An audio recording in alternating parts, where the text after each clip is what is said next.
Fala aí, fanático vascaíno, fanática vascaína, que alegria encontrar você aqui. Vamos aos destaques. Hulk seria uma boa pro Vasco da Gama? Cabe no orçamento? Besiktas negocia com Lucas Piton? Chance para muitos jogadores no campeonato estadual? Vergonha na copinha? Mudanças na Vasco TV? Tudo isso e muito mais agora. Então chega deixando o seu like, a mãozinha que está aqui embaixo, que é super importante. Compartilhe o nosso conteúdo, comenta, claro, e se inscreve no nosso canal. Mais de 235 mil amigos aqui no Fanático Vascaíno. E estou aguardando você no grupo de WhatsApp VIP, que está reto e reto. Besiktas fez proposta pelo Lucas Piton. Eu estava lendo ontem algumas informações e acho até curioso, e comentei isso no nosso grupo de WhatsApp VIP também. Cara, o Besiktas fechou com o Piton, mas negocia com 2 laterais. Não faz o menor sentido. Como é que o clube, seja ele qual for, fecha uma negociação com o jogador, fala assim, não, beleza, fechei, mas ainda vou olhar mais 2 aqui, mas deixa isso aqui fechada. Você acha que o jogador vai esperar, o clube vendedor vai ficar esperando? Até quando? A janela abriu agora, não tem a menor condição. Há um interesse, sim, do Besiktas pelo Lucas Piton, não é de hoje. É um jogador com passaporte europeu, é um jogador que o Vasco sabe que é cobiçado na janela, sim. Aliás, não só ele, como também o Ryan. Só que o Ryan é outro nível, é investimento muito maior. Então, a negociação, não há coisa, já fechou. Não fechou nada. Tem sondagens, tem consultas, mas nada oficial. Pode fechar? Claro que pode fechar. É um jogador que é do mercado e principalmente por ter uma dupla nacionalidade.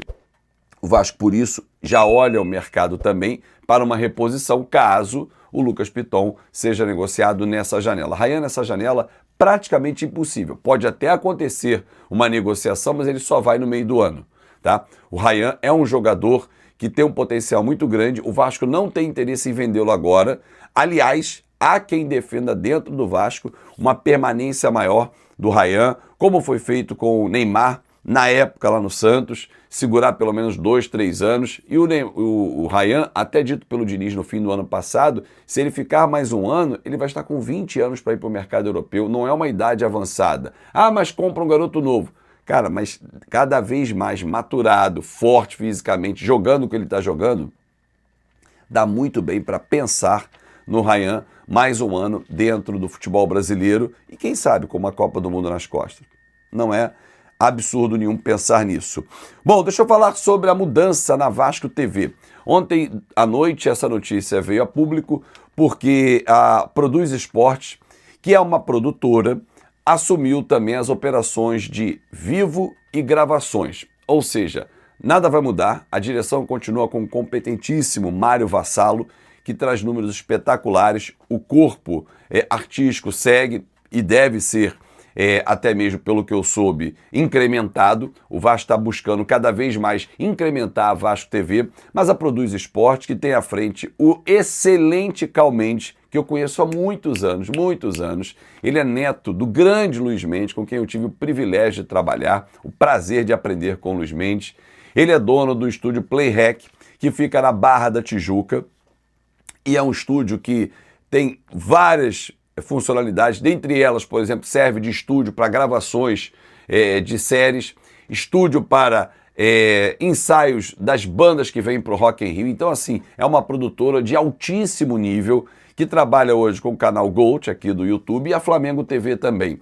Então eles vão fazer Gente, vai ser um incremento, vai ser uma empresa que vai fazer a parte toda estrutural de vivo e gravações. Não vai mexer na grade de programação, não mexe com programação nenhuma.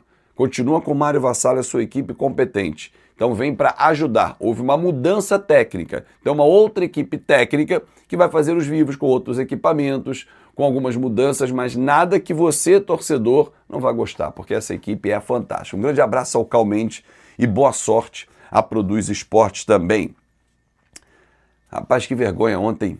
3-1, o Vasco perdeu na copinha para o Guanabara City de Goiânia, com 1 a mais. O gol do time goiano primeiro foi legal, o Vasco empatou com o Bruno Lopes, mas não pode. com um a mais, sofrer 2 gols no final da partida e perder por 3-1. Não pode mesmo. O técnico Matheus Curopos tem que ser cobrado, assim como os jogadores também têm que entender que não tem como uma exposição dessa e o Vasco perder para o Guanabara City. Claro que as piadas, os memes renderam.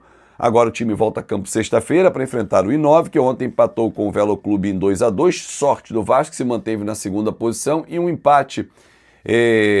A vitória simples garante a classificação. O empate vai depender de contas, porque o Velo Clube pega o Guanabara. O Vasco, o empate vai a 4 pontos, o Velo Clube pode ir a 4 pontos vencendo o Guanabara. Que vergonha, hein? Molecada tem que abrir os olhos e o técnico também ser cobrado. Ontem, aliás, vi muitas ligações. O Matheus, ele trabalhou com o Felipe no Bangu, ele é amigo do Felipe. Cara, eu tô andando se ele é amigo ou não, ele tem que ser competente.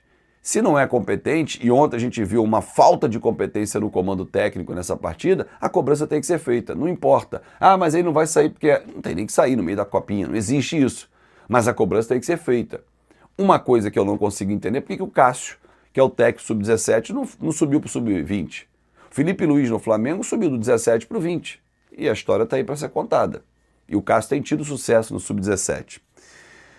Bom, antes de falar do Hulk, Copa do Brasil, a CBF divulgou que o regulamento da Copa do Brasil 2026 já é aquilo que nós prevíamos, né? Campeão direto para a fase de grupos da Libertadores e o vice-campeão para a fase anterior de grupos. Aqui a gente chama de pré-Libertadores, né? Que entra naquela segunda fase, comendo uma vaga do Campeonato Brasileiro. Então são 7 vagas do Brasil, sendo 5 diretamente do Campeonato Brasileiro, os 4 primeiros vão para a fase de grupos, o 5º vai para a pré, os 2 da Copa do Brasil. Sendo que se o campeão ou vice, se o campeão da Copa do Brasil ficar com a 5ª posição, por exemplo, vem o 6º colocado do Brasil. Se o vice-campeão da Copa do Brasil for o 5º colocado, abre vaga para o 6º. Então, assim, essas 7 vagas estão dentro ali do bolo, né? Então está tudo dentro de um cenário positivo. Detalhe, se o campeão da Copa do Brasil for o 5º colocado, ele vai direto para a fase de grupos. Não tem nada de, ele pega a pré. Não, ele vai como campeão.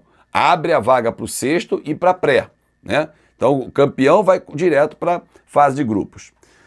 Bom, vamos falar sobre Hulk, que negocia com o Fluminense.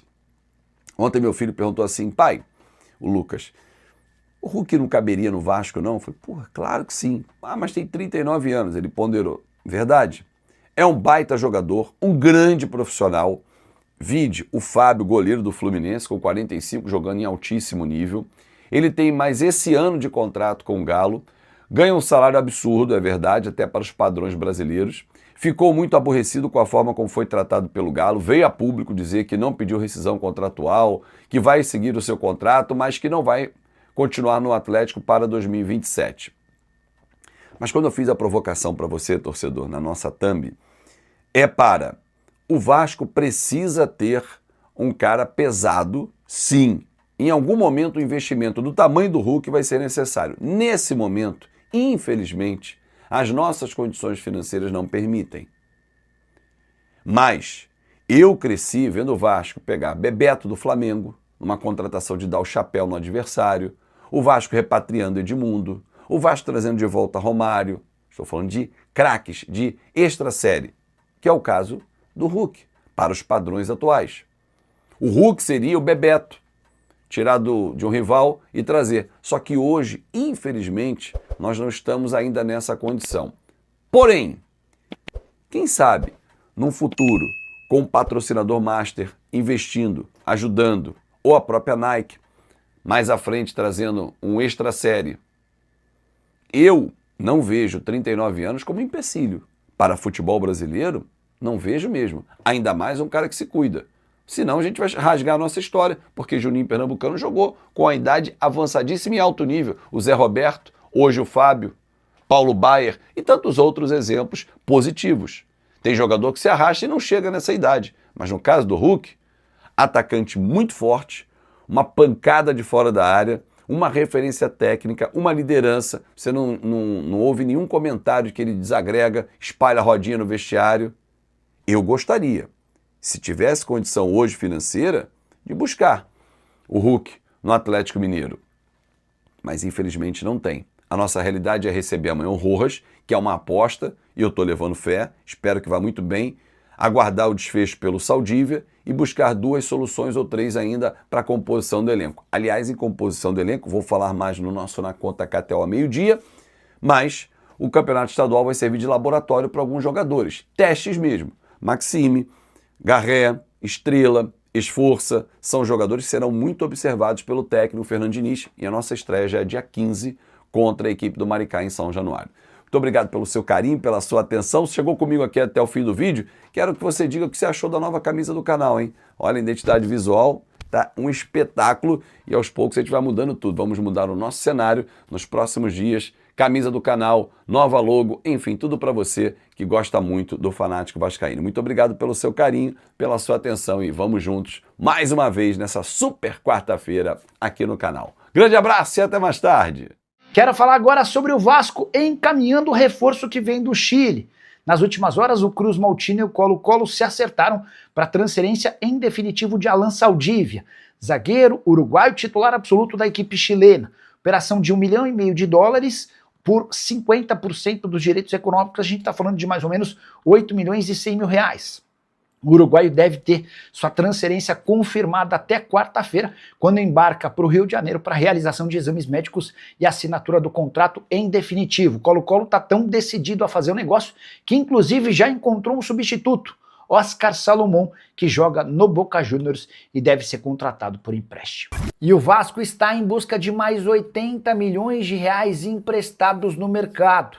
Aí você deve estar se perguntando, mas Nicola, o Vasco não havia pego R$80 milhões de empréstimo em outubro com a Crefisa? Sim, mas o dinheiro termina no fim desse mês e para não ficar sem grana, o presidente Pedrinho já está em busca de mais uma operação parecida. A ideia é um financiamento de R$80 milhões na modalidade DIP, específica para empresas em recuperação judicial. Com esse dinheiro, o clube pretende pagar despesas operacionais urgentes, além de salários, tributos e compromissos com fornecedores essenciais. Não se descarta que a Crefisa faça um novo empréstimo, com a lembrança de que o último teve como cláusula de contrato de empréstimo a entrega de 10% das ações para a Crefisa em caso de não pagamento, devolução do dinheiro. Isso em meio às tratativas do Vasco e de Márcio Lamáquia, filho de José Roberto Lamáquia, dono da Crefisa. O Márcio quer comprar a SAF do Vasco e promete investir R$2 bilhões nos primeiros 5 anos. Hora de informação exclusiva: o centroavante argentino Andrés Vomberger, que já foi especulado em vários clubes brasileiros, acaba de deixar o São Lourenço. O vínculo dele se encerrou em 31 de dezembro, existiam tratativas para a prorrogação do contrato e o Andrés decidiu sair do clube e está livre para fechar com um próximo clube. Já há conversas entre o representante dele no Brasil, o Alexandre Faria, e times daqui. Posso assegurar que o Internacional, o Mirassol e o Vitória estão entre os interessados, embora outros possam recorrer a esse atleta. Centroavante de 1,87 m de altura, bom finalizador, é o típico camisa 9. Na temporada passada pelo São Lourenço, 29 jogos, 9 gols e 1 assistência. Uma curiosidade sobre esse atleta: ele se naturalizou esloveno, apesar de ter nascido na Argentina, e chegou a disputar partidas oficiais pela seleção do país europeu. Só para completar sobre o Vomberger, antes de chegar ao São Lourenço, jogou por equipes dos Emirados Árabes do México, além da Eslovênia.